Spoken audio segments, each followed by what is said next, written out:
Nagbabala ang Philippine National Police sa publiko hinggil sa pagdami ng mga kaso ng panlilinlang kung saan ginagamit ng mga scammer ang pangalan at pagkakakilanlan ng mga opisyal at tauhan ng PNP. Kadalasang modus ng mga ito ang paghingi ng pera, pag-request ng online fund transfers at pagpapadala ng text scams upang makakuha ng tiwala ng biktima at makapanggoyo. Muling iginiit ng PNP na hindi kailanman humihingi ang pulisya ng pera, personal na impormasyon, passwords o bank details sa pamamagitan ng text, tawag o online messages.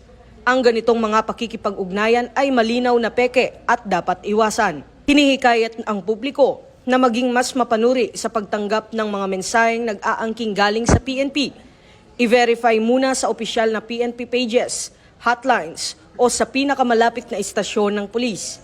Huwag mag-click ng unknown links at iwasang sumagot sa anumang banta o kahina-hinalang mensahe. Upang matiyak ang agarang aksyon, pinapayuhan ng publiko na i-report agad sa Regional Anti-Cybercrime Unit o pinakamalapit na police station ang anumang kahina-hinalang text messages, calls o online solicitations. Manatiling alerto, manatiling impormadong mamamayan, sama-sama nating labanan ang fraud at pang-aabuso sa pangalan ng PNP.